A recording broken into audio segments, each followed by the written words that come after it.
Hello, everyone. Welcome to the Capitalist Corner. I'm your host, Mark Pellegrino, also the chairman of the American Capitalist Party, along with my co-host and the vice chair of the American Capitalist Party, Mike Liebowitz, who also hosts his own fantastic show, The Rational Egoist. The reason we are 4 minutes late today, folks, is entirely because of Michael. No, I'm just joking. I thought I was actually in studio. I was not in studio. I was reading the last article that he had sent me, which I found quite captivating. And we got to talk about it because it's from Psychology Today, and I think it's very inspiring. Folks, I have to put the disclaimer up front that what we say and do here does not represent the American Capitalist Party. For that, you go to americancapitalistparty.org. And I know you're going to like those policies given the crap that you see in the political establishment. Ours is so principled, ours is so straightforward, ours is so pro-life, and I mean that in the sense of pro-human thriving, that you cannot help but donate and join, become a member, and be a part of the change. Also remember to hit the like and subscribe button and to share this across social media platforms. Now, I want to talk about something. There is divergent conversations going on in the chats that are totally distracting and totally stupid and take away from the show. I want them to stop. If they do not stop, some of those people who are carrying on those conversations for long periods of time are going to be kicked off. This is just, look, we have a serious show here that we sprinkle with fun. Michael and I enjoy each other's company. I like busting his balls. He likes busting my balls. You like busting my balls, folks in the audience. I like busting yours as well. But once it crosses over into some of the things it's crossed over to, which is now bleeding over into other social media platforms, it's not right. It makes celebrities not want to engage with fans. I'm going to tell you flat out, your familiarity with me is my choice, right? I choose to be connected to you. I can choose also not to be connected with you. And when you start getting cruel and passing on shit online, I am going to disconnect from you. We do not have to be friends. I don't have to like you. All right. You don't have to like me either. But what's happening now is becoming toxic. I got that out of the way. Let's keep the conversation focused for fuck's sake. And let's keep the fun and not stupid and abusive. Because it seems like there is a tendency in the humanity that I love to tear things down that are good. Let's not tear things down that are good. The Capitalist Party is not like the Communist Party, which tears things down that are good. We like to build things up that are good. We believe in value. We believe in value creation. We believe in an aspirational way of living. So let's all do that. We are a community together. Let's do that together. All right? Yeah, ouch, Robert, you're right. And I mean it. I mean it. Ask Michael. I'm a man of my word. I put word to action. I suit the action to the deed to the deed to the word. So look, let's get on with the news before I distract us with any more of that. Michael, do you have I anything? want to say two things first. It was actually partly my fault that we were late today. I jumped in the shower and forgot that I did not have my clothes in the bathroom. So I finished showering and I looked around and I realized I was in trouble. And then I looked at my phone and I got a text from Mark saying, "Hey, let's hop on early." And I'm like, "Early? I'm going to be late." so it was part. But here I was sitting, like thinking I was in the studio, and I was outside the studio. So that was partly my fault. And I also just I really believe in being 100% honest. So, part of we have a saying in prison, for instance, we have a saying in prison, I'm not in prison anymore, but they have a saying in prison about taking kindness for weakness, right? And I think that applies here. But I also want to say that I know from my own past that I have a tendency to go too far sometimes with jokes. And I even told you, Mark, off the air, just so everybody knows that, if that happens, tell me, because I understand that that's a weakness of mine. I do like to joke. So I just don't want to put it all on the audience because it's partly me. And I recognize that. At the same time, I do want the show to maintain, its element of humor. I just need help in keeping it in line as well. So Mark, feel free to tell me, and anybody in the audience, feel free to tell me if I'm going too far with joking or anything along those lines. I'm perfectly fine with it. I understand that I'm far from a perfect host of a show, and the goal is to give you guys the best show that we can possibly give. Look, this is what I love about you, Mike. This is going to start, of course, more Liebowitz conversations outside of this conversation, I hope, outside of the commentary here. But your honesty is a virtue in objectivist ethics. And it's your contact with reality. It's your connection with reality. And it's an epistemological value, folks, that I hold very dearly. I will not lie to anyone. I don't care who you are. I'm not going to lie to you. I won't lie to my audience. I won't present myself as something other than I am. I won't lie to my friends. I won't lie to my enemies. I will tell you exactly what is going on, even if sometimes that means I lose fans or followers as a result. I'd rather have my integrity intact.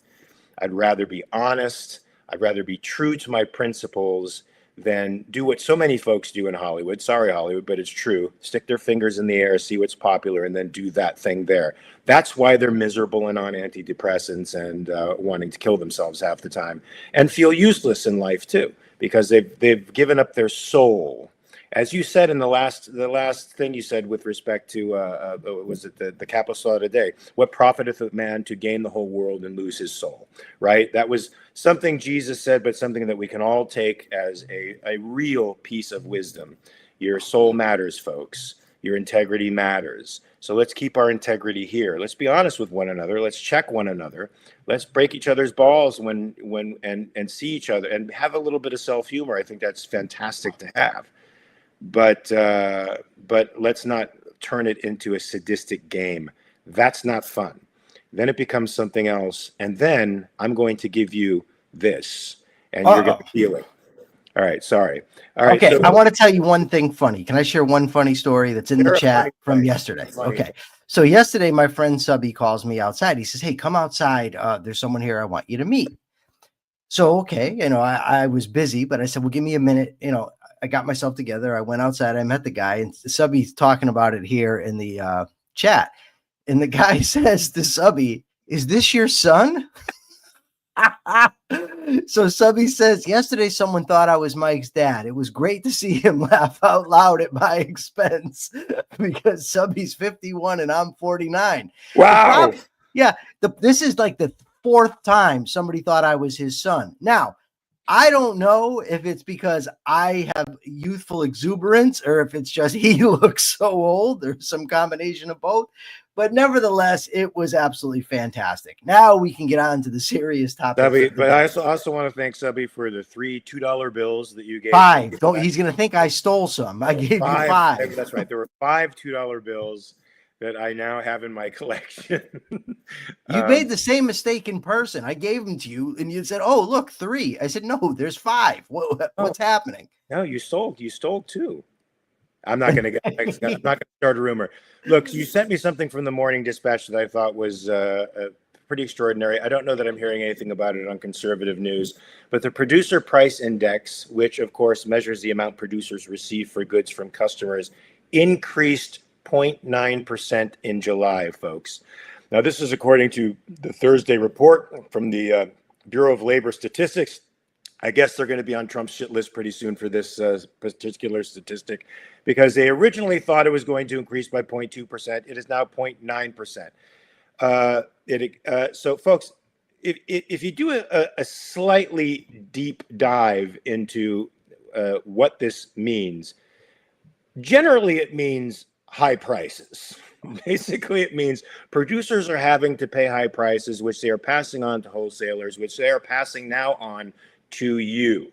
Now, this 0.9% increase may seem like nothing to you, but it translates to fairly significant inflationary numbers in certain areas. So let's get into this a little bit, because I think this is sort of important. Service prices have experienced a 1.1% rise, which is the largest jump since March of 2022. Now, this is under a president who's supposed to be, 1, controlling inflation, 2, supposed to be the capitalist guy who's supposed to get our markets in line, and 3, who's supposed to make goods and services accessible to everyone. This is not happening. There's a 2% increase in the margins for the final demand trade services. Now, margins for these people don't understand how small the margins are for people who are in business, and how these increases affect those margins, and how that will then affect supply chains, and how that will then affect prices further on down the line. Goods prices advanced 0.7%, the most since January 2025, with 40% of the rise coming from a 1.4% increase in the final demand foods, folks. So the key contributors are fresh and dry vegetables that are up 38.9%. Now, this is due to environmental conditions, but it's also due to the immigration policy of this president, who's now trying to reverse it and let agricultural workers come back into the United States under some temporary visa status, I imagine, but also because of the tariff snafus and the tariff disagreements that we're having with Mexico, who produces the vast majority of our produce, folks. If you go to any grocery store, you get a bell pepper, you get an onion, you get an avocado. It's likely coming from Mexico. So to keep these trade barriers up the way he is only going to increase food for people. Going to increase prices for food. That's going to affect people at the lower margins of the income brackets, folks. This is going to be hurting you guys. Also, energy increase rose 0.4%. Gains in steel, aluminum, primarily non-ferrous metals, home electronic equipment, up 5%. These are all price increases due to tariffs, due to artificially restraining trade. Michael, what do you say about these numbers? Because I expect that whoever let this report out in the Thursday report of the Bureau of Statistics is going to be fired too. So there's a lot I want to say, both directly and indirectly. So Ian Gilmore says, note that the PPI doesn't include tariffs. Now he got eviscerated here. Okay, so this increase is before the direct effect of tariffs. Okay. It is true that the PPI doesn't take account for tariffs, but according to the Grok, which I just consulted, it says tariffs can indirectly affect the PPI when tariffs increase the cost of imported raw materials or intermediate goods. Domestic producers may adjust their pricing to reflect these higher input costs. Now, tariffs cannot cause inflation. Inflation is a general rise in prices. Now, so I want everybody to kind of just do a mental experiment. Psychologically hold the amount of currency in the population that's in circulation. Hold that currency static. It's held constant. If you put a tariff on a product and that product's price rises, then money directed there necessarily is taken away from something else, and the price of something else would drop. Thus, you would not have a general rise in prices. Also, the idea that producers can just pass the cost off to consumers negates the idea of demand, that because the demand is what it is. If the businesses could be already charging these exorbitant costs, they would have already factored that in and they'd be charging them. With tariffs, however, you may cut back the supply, and if demand stays equal, supply goes down, prices go up. Also, if you have a situation where those prices go up, then consumers may be forced to make a different decision. That's not to say that tariffs aren't harmful, because they can lead to less of a product being in the country. Less of a product leads to higher prices of that product, or those businesses go out of business altogether and we have less of a product. Now, I don't know how much the current tariffs are affecting that situation. With the specific prices, I'm always skeptical of those types of claims, but it is an indisputable fact that tariffs ultimately lead to higher costs of some items, that they are not good for the economy. They are bad. Free trade is good. And it's also moral, because we end up talking about the economics, which I think is vital. But understand what tariffs are. Tariffs are a direct use of force by the federal government against businesses that are importing products. There's no other way to interpret it, not if you're being honest. I agree with you there. Gary says, as much of as Trump is a primacy of consciousness mentality, he makes an exception for the stock market. For the stock market, and when that gets hurt bad enough, he will scale back his protectionism. That seems to be sort of his pattern, since Trump hates bad publicity, right? And the stock But market to him is sort of a, is sort of a phallic symbol. okay, but here's a hypothetical. How long until Trump says that the stock market numbers aren't accurate when they don't reflect what he wants? I remember when during the Obama administration and Trump said that this is a bubble because the stock market was doing well. He took over, the stock market kept growing, and he said it was wonderful. So it's a bubble when the other guy has it. It's a great stock market when he does it. And I would not be a bit surprised if the stock market crashes, if Trump does not come out and say these are fake numbers. I would not be surprised even a little bit. Isn't it amazing that the people who are hardcore Trumpsters, the MAGA movement, the hardcore MAGA movement, consider this guy to be plain spoken and honest when you can catch him in a lie pretty much 3 or 4 times a day? You can certainly catch him in hyperbole every day. Yeah, I'm going through this thing online because I commented on Daryl Cooper's post, The Martyr Made, and he responded. And now I'm going through the "you're a Zionist Jew" phase of my my clips. Of course, but of course, and they're paying you. Don't forget to cash your check from whatever Zionist organization. Yeah, but the ridiculous thing is my only point was a logical one. It had nothing to do with support for Israel. Netanyahu came out and said we could wipe out the Palestinians in a day if we wanted to. Daryl Cooper came and said this contradicts his claim that they have to fight for 2 years against this enemy. And I simply said, no, it doesn't contradict the claim, because his whole point was if they wanted to wipe out all the Palestinians, they could, but they're not trying to. They're trying to fight Hamas, and that makes it a lot more difficult. And I said, look, they have nuclear weapons. And, I knew the response to that. I just wanted to put it out there as part of their capability. He responds, well, they couldn't do that because of the, fallout. So then I said, okay. And I went to Grok because it's the quickest way. And I'm not saying Grok is the end all be all, but Grok said, no, Israel does have the military capability without nuclear weapons. If they wanted to, they could destroy Hamas. Yep. So now I'm getting called a Zionist shill, which makes it me laugh, because I remember that you and I were on another show once where I was saying the Israelis ought not to be torturing prisoners of war. And then I was called a Palestinian shill, when my position on this has not changed. I think Israel's a very flawed country, though morally superior to Hamas. I don't think the United States should be funding Israel, and you and I disagree on that. And I think that Israel should do whatever they can to eradicate Hamas, but they should minimize civilian casualties, where you and I have a slight disagreement on that. But my point is the idea that I'm some Zionist, out there giving propaganda for Israel is just insane. Yeah, well, welcome to the world of being outside the tribe, my friend. When you're outside the tribe, both sides accuse you of being in the other group. Look, we've been talking about some scary things that Trump has been doing lately. Federalizing the police force in Washington, D.C.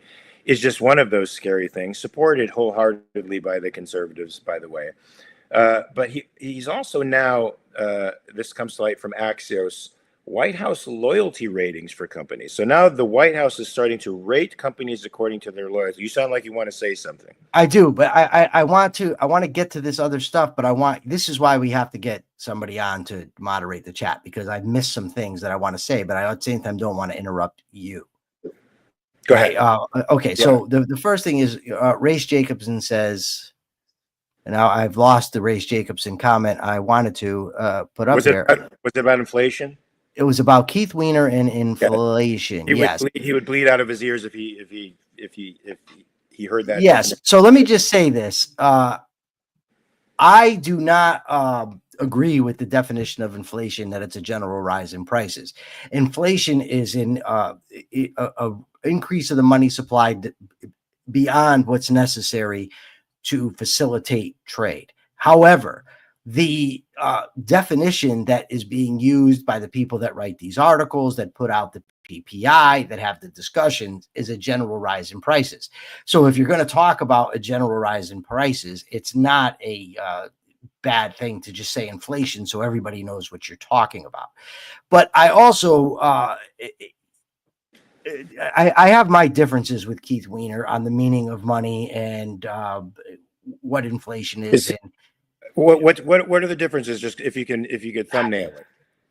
Keith Weiner does not believe that money can be defined as a means of exchange. He's basically, he once said, and I don't know if he still sticks to that, that's a Keynesian definition. The definition is implicit in Keith's primary influence, Carl Menger. The definition is used by von Mises, that ultimately money comes down to a means of exchange. Keith says, no, money has to be a commodity. It doesn't. Now, we could argue that commodity money is better than paper money, which I think it is, but it's still money. And I just don't see how it's a benefit to try to exclude that from the, definition just to make it fit. I'm going to get myself in so much trouble here. So it reminds me of when I read George Reisman's book, Capitalism. And it seemed like Reisman, and I'm not accusing him of dishonesty, please, nobody take it for that. But it seemed like you, George Reisman. So I'm but Reisman, it seemed to me, was trying way too hard to vindicate the classical economist and the cost of production theory of value. And if you're trying to demonstrate that there's objective value, that's one route to go. I personally think the better way to go, and the truth of the matter is, there are objective values, meaning there's things that are objectively good for human beings, but those objective values play absolutely no part in how prices are formed. Prices are formed based on what people subjectively value on the market, and if they value bad things, the price of those things are going to go up regardless. As we can see with drugs, for instance, the price of drugs, because there's artificial shortages based on prohibition, the price rises exponentially because there's a limited supply, high demand, and it does not matter whether the drugs are actually good for people or not. I would have to agree with that. I would have to agree with that definition overall over Mr. Reisman's. And I like Mr. Reisman. I think. I thought the book was phenomenal. I don't know if you've read it, but it's. I have, and we should actually post that. Persephone, we should have that added to our to the library of books that people should read, because Reisman is a very, very good defender of capitalism for the most part. I think that if you're going to recommend books on capitalism, that's not the book to recommend. Really? It's like 1,300 pages that are big pages and small print, very small print. If that book was a standard novel, it'd probably be 4,000 pages. To say, to recommend someone trying to learn about capitalism, go read that when he gets we've recommended Hazlitt. We've recommended Hazlitt, which I think is great. Yeah. In one lesson. Okay, that's accessible. But, the library has to deepen for those people who are actually more interested in doing a little bit more of a deep dive into capitalism. All right, go ahead, go out. So perhaps Persephone, that could be in a category of for a deeper dive, as Grok does. When you ask Grok a question, do you want a deeper dive? So if you want a deeper dive, we can use books like that. But also The State of Humanity is in there, and that is a book of multiple academics, and it's like 1,000 pages long, and it's tons of studies and graphs and mathematical justifications for why humanity is doing better than it was in the Stone Ages. And and by the way, Keith Weiner is a friend of mine on Facebook. I've actually had him on The Rational Egoist to talk about objectivism and Austrian economics. I just differ with him on this. Like with Reisman. Somebody said that we should have Reisman on. I've reached out to him a few times. I've never heard back. I mean, he is in his 90s. I had some interactions with him, so maybe I can try to read. If you could get him on the show, that'd be wonderful. Okay, I'll see what I can do. So the guys who have turned conservative don't talk to me anymore. That I was the first objectivist to go on the Dave Rubin show, and then he had on a spate of objectivists, and then he ran headlong into Jordan Peterson, and now I don't think he speaks to objectivists anymore. Yes, today's a Q&A day, Ali, but we're not seeing all these questions. That's right. I did forget. Today is a Q&A day, and here I am just going on with the news. And thank you, Ali, for reminding me that it's Friday, and Friday is Q&A day. So if anybody has questions out there, I'm sure Ali does, because she's saying, hello, is a Q&A day. Oh, God, I don't want to have to debate this all day. Ruben is not a good guy, says Ian Gilmore. No, not that. But Ray says that Keith's point is that fiat isn't money. Fiat can still be a means of exchange, but that doesn't necessarily mean it's a good means of exchange. No, but it is fiat money. It's still money because it's accepted as a means of exchange. Indeed. That's what money is. I get Keith's point. And yes, I think a gold standard or a silver standard even would be better than fiat currency. It doesn't change the fact. We don't need to recreate what the word means in order to make the point. That is a problem, by the way, that I find that people come at objectivists with, is using words in an idiosyncratic way. And the problem is, and I get, like, we might say, well, we have to have our, a definition based on genus and differentia. We have to identify it conceptually, all that. I get all that. That's fine. The problem is when people have been discussing terms for centuries, using words in a significant way, and you want to then give it a different meaning, it's problematic, especially if you're going to critique them and say they're wrong. For instance, about value. You say you're wrong about value. These people have all been wrong about value, but then you bring in a different definition. You're talking about something completely different than they were talking about. So how do you then criticize what they're saying? When you're arguing about what a term means, it's important that everybody is using the word in the same way.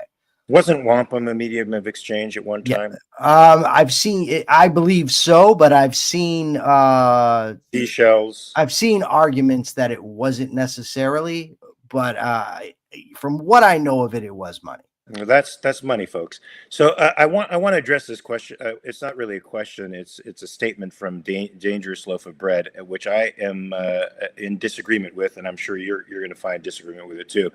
My view of capitalism is the best economic system there is. Agreed. And we just need at the most, like, antitrust laws and anti-monopoly laws, and everything else should be left alone. That is a major point of contention for me. I'm sure it will be one for Michael as well. It's antitrust laws that have in part garnered this massive regulatory state, and because anyone could be guilty of monopoly for anything that they do, it's an amorphous, subjective law that is does not subject men to laws, but to the whim of whatever judge happens to be determining the rightness or wrongness of the case. So to me, a lot of the moral corruption and economic corruption that we have experienced in the past 100 some odd years has come from the Sherman Antitrust Act. As an American Capitalist Party chairman, one of my first attempts at would be to repeal the Sherman Antitrust Act, repeal antitrust law. That would be my attempt, to go through the legislature and attempt to repeal all of these onerous laws that restrain trade and prevent combinations, voluntary combinations. Look, almost every single trust that these anti-monopolists went after were market monopolies, which meant to me that they had market share based on the value that they were giving the people. In no case was there somebody who was controlling the price so high up that nobody could afford the product, except in the case of, say, Fulton, who had a subsidy from New York, and he had a monopoly, a government-protected monopoly of steamboat travel that Vanderbilt promptly broke with free trade, thank God. So if you gain market share, it's only for a temporary amount of time, and the result of that market share is you've produced value that people want. You've made goods and services more accessible and cheaper to people. Can you think of a non-subsidized company that has raised prices on people and left them wanting for their product, Michael? I can't think of one. I can't even think of a coherent definition of monopoly or a coherent use of antitrust laws.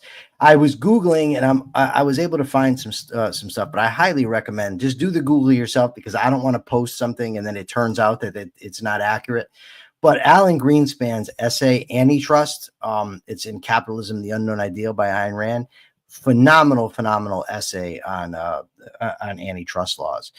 If you charge too much, you're in violation. If you charge too little, you're in violation. If you charge just right, you're in violation. Ultimately, they're a violation of rights, though. Despite their economic inefficiencies, also Dominic Armentano has written extensively on these things. But despite them being economically inefficient and backwards, they're also just a use of force by government to prevent people from doing what they want to do and buying from whom they want to buy.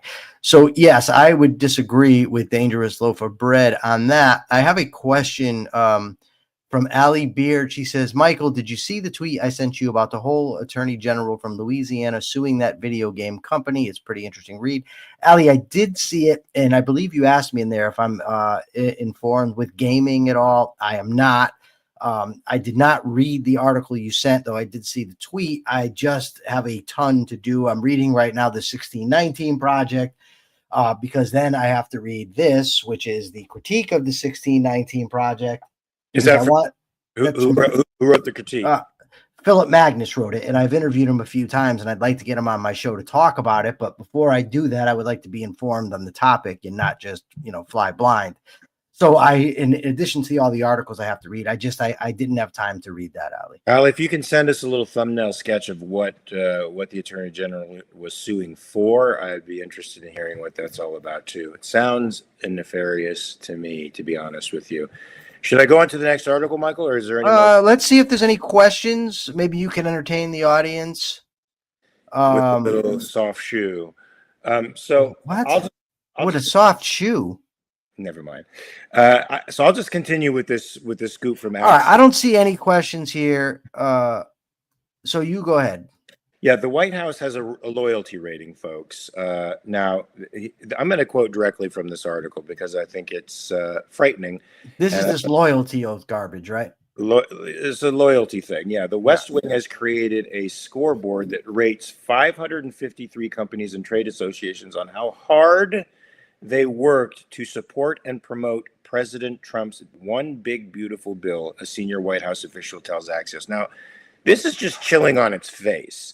The fact that they're keeping track of 553 companies and their relative loyalty to the president, with the amount of power this current president wields with respect to where money goes, how franchises goes. We already saw what happened with his quote unquote deal with one of the major networks that he sued, that decided to settle for $16 million, who actually had a case before the FCC where they were trying to make a merger with another company. So he used his leverage as the president of the United States to basically extort $16 million from these people so that they could go ahead with a merger. He used the power of the presidency and the FCC, the regulatory agency, to get what he wants. And for him to keep tabs on 553 companies with that kind of economic power in his hands is a very frightening thing. And I'll go on with the article, but you have a question here.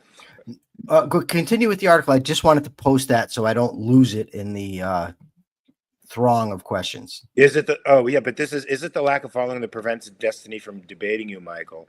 I have no idea. I don't even know if he saw my challenge, Rock. I have no idea if that's why.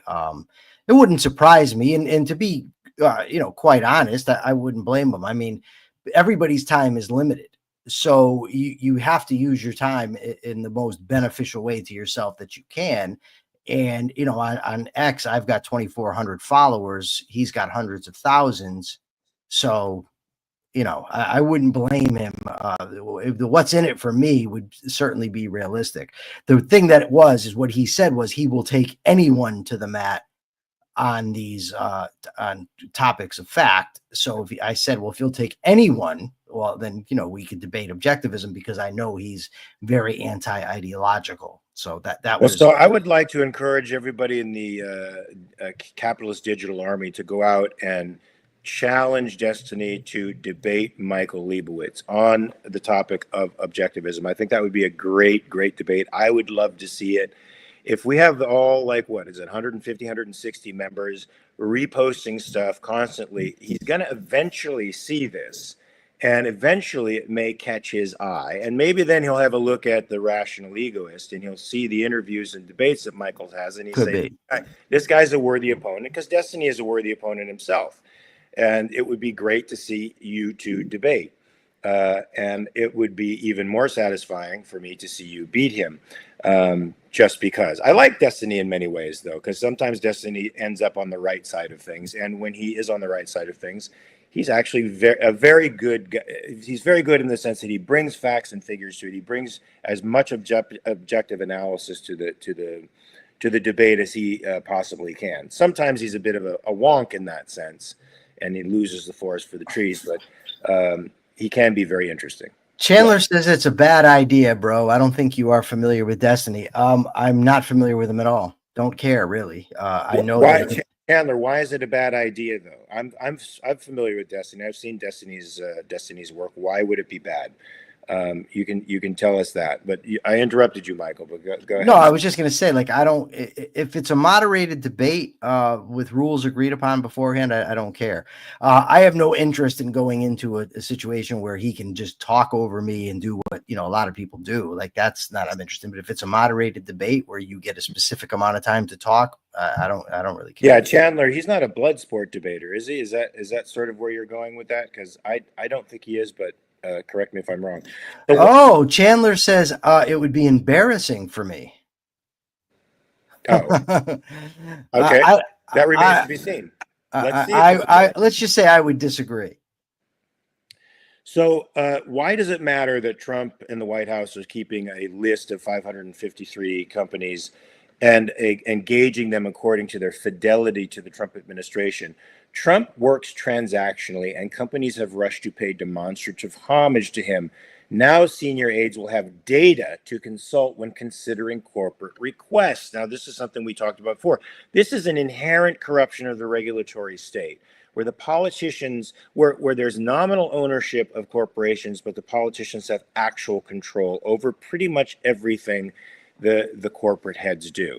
And so they have to go pay homage to the king in order to get the things that they want. This is the lobbying system, folks. This whole system doesn't have to be, you don't have to tamp down lobbying. You have to eliminate the regulatory state so that the president and the legislature have no more power over the economic state of the country. You and I do through our vote. What is our vote? Our dollar.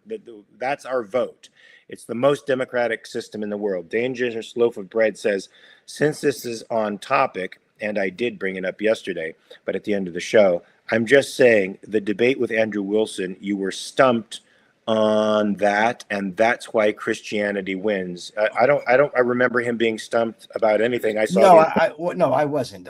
What happened was, and anybody can go watch, and I submitted it to Grok and said, how many times did Andrew Wilson misrepresent what I said? And it was an abundance of times.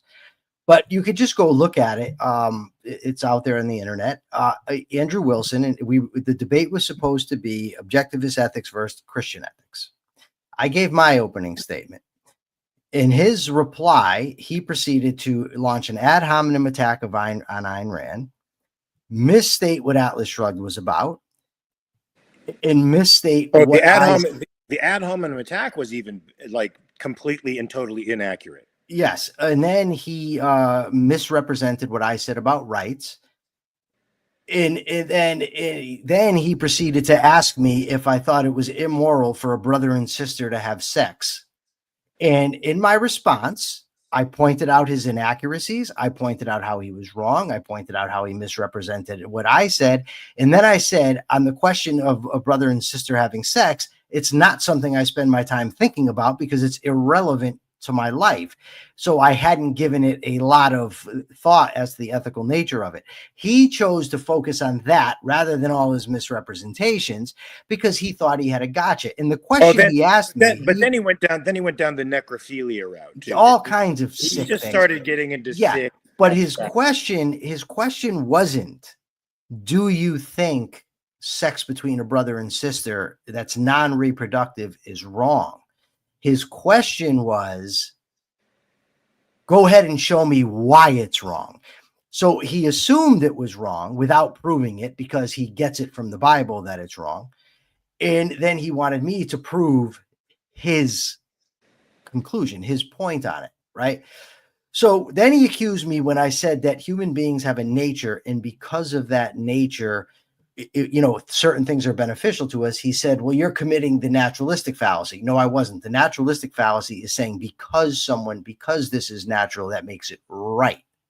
What I said was, because of our nature, certain things are good for us and bad for us, and that is what makes it right. Yeah, what killed me was his implication that nature has no say in anything. Right. It was like really, can a tiger be a vegan? I was like, I mean, there's some things that nature just sort of propels you in certain directions. Dangerous Loaf of Bread says, since this is, oh, that's the same thing we just talked about. He says though, Dangerous Loaf of Bread says that blood sport debates separate bullshit. No, it really doesn't. No, it really doesn't. Blood sport debating actually is just people who can command the narrative and continue pounding a narrative that may or may not be true. They don't prove it. Often it's working on various assumptions and presumptions on the part of their fan base. It's usually they're throwing out red meat to their fan base, but they're not right. They're just sophisticated. It's just sophistry. And I don't even know if they're that yelling and screaming. When someone's yelling at you, it's discomforting, right? You don't get to. It has a tendency to cause you to lose focus. Now, I did my best. I should have just got out of that debate a long time before I actually did. But after a while, I just said, screw this. This guy is not interested in debating. Yeah, Allie Beard is saying, which guy is this? I think she's referring to the person we're talking about. Andrew Wilson. The Dangerous Loaf of Bread, there's no argument being made. There's an assertion and a question. That's not an argument. I don't know what Dangerous Loaf of Bread. Please put it out there. I won't talk about it today on the show because I want to move on. But put it in the chat what you think is the argument, and I will answer it later on. But just put it I up would there. actually like Dangerous Loaf of Bread to put that in chat and answer it while we're here, since it is a Q&A time. And okay, all right. Put the argument in the chat. I agree with Michael that Andrew made no argument. He made no argument. No, he didn't. And that was that. He made assertions and then ridiculous claims that again he couldn't prove. So I want to go on with why this is important, why this is scarily important that the Trump administration is keeping tabs on these businesses. Factors that are in the rating as to whether or not these businesses are pro-Trump or not include social media posts, press releases, video testimonials, ads, attendance at White House events, and other engagements. So look, man, this is now, if this guy was supposed to be the anti-swamp guy, what he's actually encouraging is more swampishness. He's saying, I want businesses to come to me. They have to be engaged in my government and my administration thoroughly and fully for me to give them what they want. Is there anything more fascist? I mean, this reminds me of, this is fascistic government. Don't you think, Michael? I don't know about fascistic. I think it's horrible. I don't know. When you throw fascism in, I think sometimes it muddies the water. So I won't do that. But I will say that we have a president who's obsessed with loyalty, right? That's unmistakably. When companies understand that loyalty to the president affects their bottom line, incentives matter. And there's going to be some companies that are going to cave to that. Just like when people that work for the Bureau of Labor Statistics know that their jobs are on the line, they're going to cave for that. So we're going to end up with a country and an economy made in the image of Donald Trump. And I got to just say that to me is a grotesque image. I mean, the guy is a liar. He's somebody that shows no concern for truth or principle. And that's what we have. And I think it's reprehensible. And people go for it. And I don't know. I mean, I've heard it said, you can't reason somebody out of a position they haven't been reasoned into. And maybe that's why you can't, convince people to turn on this guy. Okay. So with that, we've got a question from Megan Ribbons and then Dangerous Loaf of Bread put the argument, but I want to address the question from Megan Ribbons. She says, is the capitalist corner primarily didactic, proselytizing? Well, I mean, didactic, I don't like didactic. I don't like the term didactic because I've used that term often to describe Rand's novels, and it's not complimentary. As much as I love Rand, I found Atlas Shrugged to be didactic, and I found a lot of things to be wrong with the narrative. It's certainly not the way I would like to tell a story. But in a podcast like this, where we're talking about capitalism versus other modes of economics, and when we're talking about certain ethics, ways of looking at the world, it could have a tendency to sound didactic and certainly proselytizing. We are, in a sense, preaching the ethics of rational self-interest and rational egoism and the goodness of a free society, and that how that is best for all.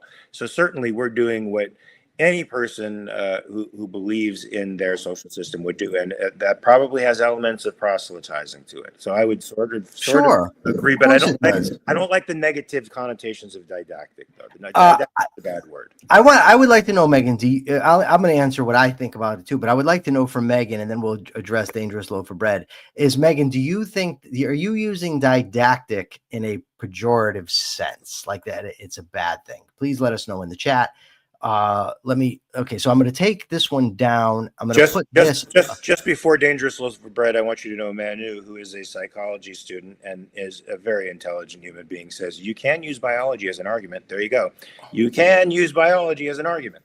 Okay, so Megan says no, it's not a pejorative didactic. So then, if all you mean is to educate, then yes, I would say that the focus of the show is to present current events in a pro-capitalist manner, using for Mark and I, the objectivist epistemology. We're not necessarily trying to convert people to objectivism.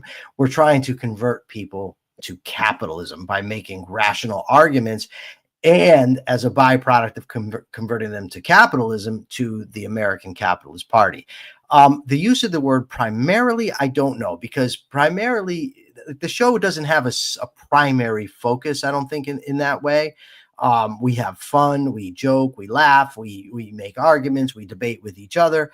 So even the idea of it being didactic, as in just lecturing, because Mark and I disagree on plenty, and we just put that right out there for everybody. So I think that would be my answer. I would consider it sort of a fireside chat amongst friends. It's as if we're sitting by the fireside talking about things which we sometimes disagree on passionately, which I think is interesting for the viewers. Now, go ahead and read Dangerous Loaf of Bread, the argument here.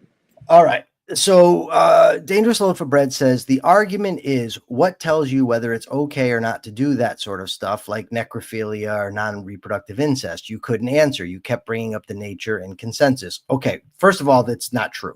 I did address the necrophilia thing, and I said that it is bad because it's harmful to the person engaging in it. It's both biologically dangerous and can cause diseases, and it's also psychologically indicative of problematic. When he asked me, how do I know it's psychologically problematic? My answer was because I've been in prison with necrophiliacs. I've actually known them.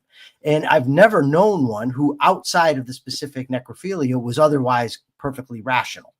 Yeah, let's just say necrophilia is probably the expression of some kind of deep psychosis. Yes, and my point was that in order to address that question, you'd have to get into the deep psychological nature of human beings, especially as regarded the non-reproductive incest. So he asked me, did I think it was wrong? And I said, well, I don't know because I haven't thought about it. I am sorry that I don't.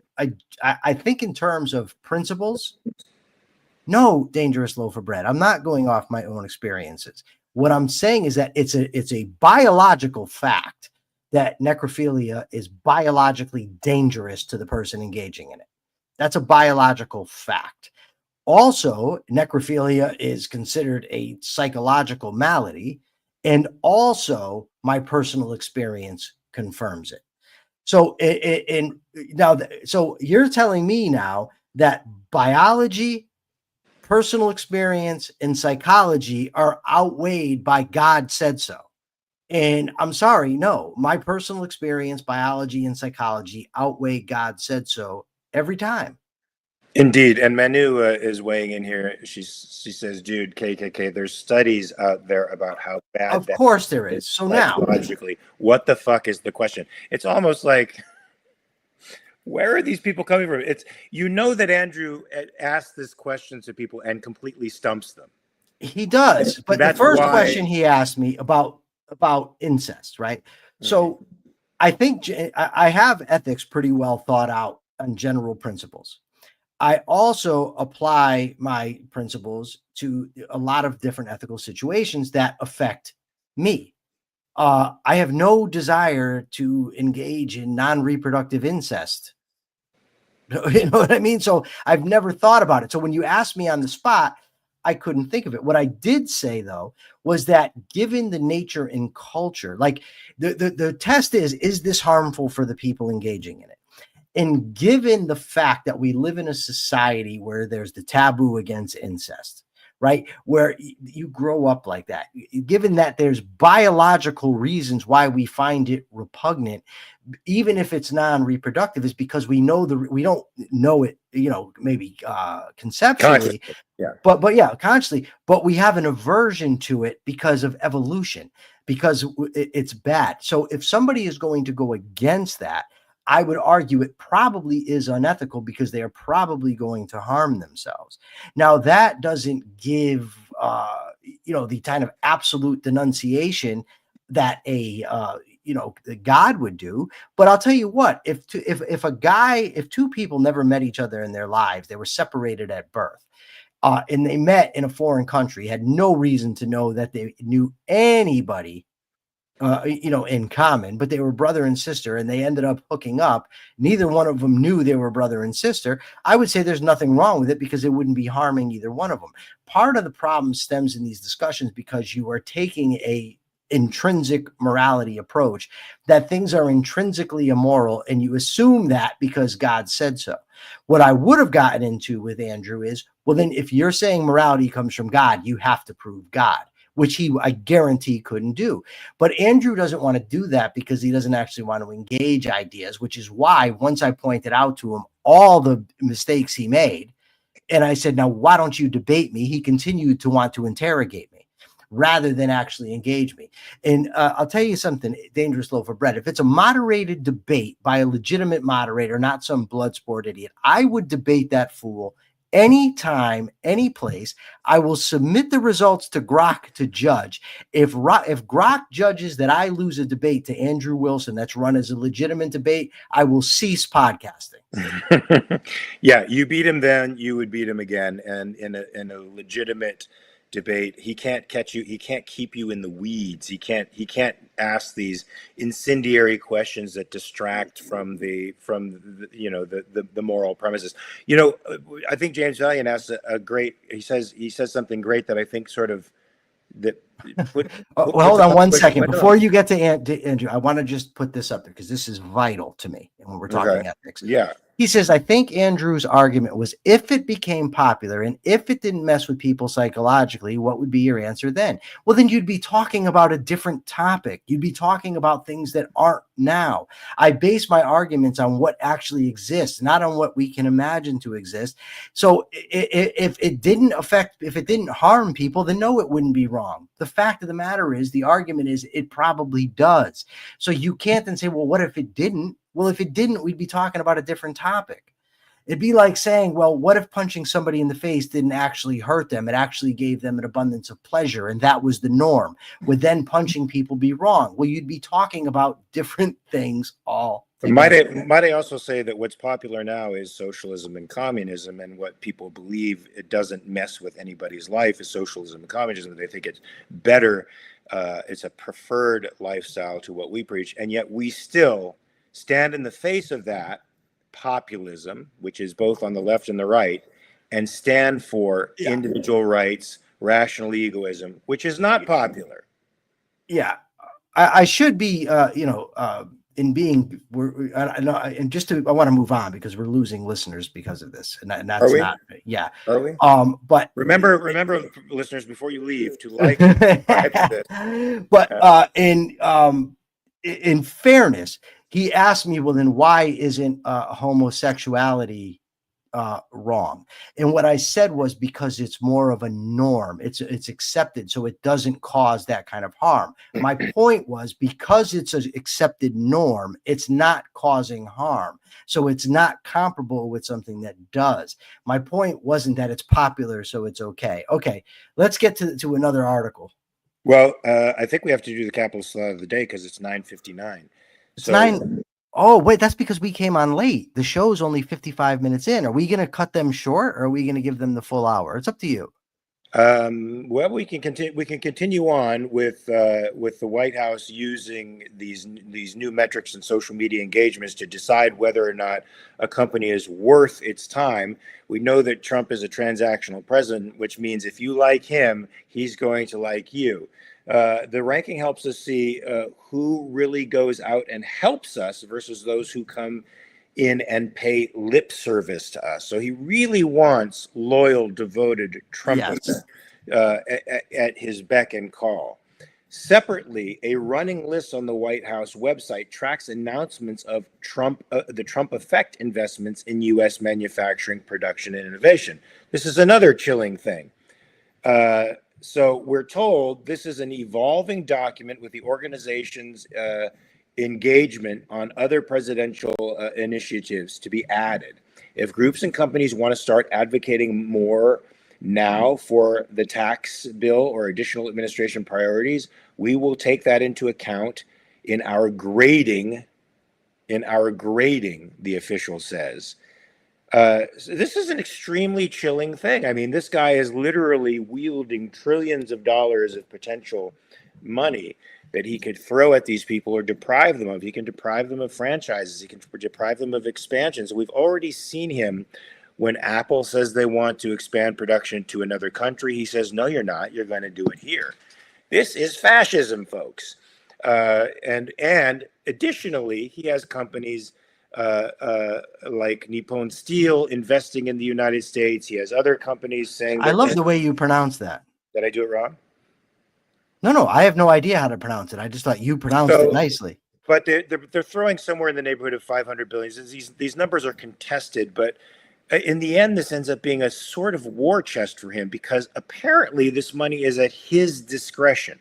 So it's money that they're supposed to invest in manufacturing in the United States. So he plays that game with the American people. But it's really also money that's at his discretion. So it becomes a $1 trillion presidential slush fund for him to do with what he pleases. I find this unprecedented. I don't think in my lifetime I've ever seen a president pimp the office of the presidency to such a degree, use it for just blatant profit, and use the cudgel of the judicial system to sue journalistic organizations that are oppositional in nature. I've never seen this happen before. And then using that power of the regulatory state to leverage companies to give him money for his own discretionary uses. This is a violation of the separation of powers, folks. This is so unbelievably unconstitutional. To me, this is potentially impeachable. I mean, I hate to use that word, but it's potentially impeachable. I know it's high crimes and misdemeanors, but is literally extorting companies for billions of dollars and millions of dollars for his own personal benefit. Is that not a high crime misdemeanor? Is not using the cudgel of the presidency to manipulate these companies to do his bidding? I don't know if it's criminal. I don't know. That's a tough one, Mark. Well, with the growth of the regulatory state since the late 19th century, it likely is quote unquote legal. So it can't be classified as criminal, but it's certainly ruinous to the country. And it's certainly self-aggrandizing, and it's not doing anything for it's not doing anything for the economy or for the people he's claiming to help. So before we go, I want to, and you got to give the capitalist up, but I want to give a quick talk on that article that we read, the Psychology Today article about making mistakes. So this woman told the story how she was giving a speech, and she was supposed to give it in person. It ended up being virtual. It threw her off massively, and she ended up only being able to give 20 minutes of content. However, the show was supposed to go on for an hour, so she had to just sit there and improvise and make it up. And she said it was absolutely horrible. She was, just very embarrassed by the whole thing. But she said the next day she woke up, life went on. And her point was that nobody outside of her probably even remembers this. And I think that we all need to keep that in mind when we make mistakes, right? Mistakes happen. Right. Like my debate with Andrew Wilson, I felt horrible afterwards. I was so upset with myself that I got into such a thing. Right. But it was over quickly and my life goes on. And, we're going to make mistakes in life. And when we do, we learn, we improvise, we move on, we get better. That's all we can do. All right. So now I turn it over to Mark for the capitalist thought of the day. We've actually given you guys more than an hour today. Yeah, and folks, sorry if we couldn't get to all your questions. We actually need somebody to manage the questions for us. I think Persephone has graciously offered to do that. So hopefully we'll bring her into the Q&As. We'll bring her into this every day, hopefully, so that she can manage questions, because it's super hard for us to carry on a conversation, look at these articles, and at the same time carry on and actually follow the comments as they're going, because they stream by pretty quickly. So if we missed you, we're sorry about that. We'll try to get you next time for sure. Look, folks, what we're seeing today is an incredible abuse of power on the part of the state, in this case, the President of the United States. The President of the United States has strictly circumscribed powers, folks. The most powerful, I think, branch of government should probably be the legislature. They are the ones who should have the power of the purse. The president shouldn't have trillion-dollar trust slush funds that he can do things with. He shouldn't have power of the purse. He shouldn't be determining tariffs. He shouldn't be wielding the kind of influence he is with companies. This is exclusively the job of the legislature. In a capitalist society, we would have a strict separation of powers, folks, where the legislature would be encouraged to do its job, which it has slowly but surely over the past 100 years devolved to giving the presidency more power. We would encourage a check from the judicial branch to check on the legislature and the executive. We would encourage those checks and balances so that you could be most free. So, folks, you have the entire weekend to think about your premises. Are you for statism, or are you for a individualistic society? Are you for the collective, or are you for the individualistic society, the sovereign human being? We are hoping we can convince you to be for sovereign individuals, because we think it's the best thing for you, for us, for all of us.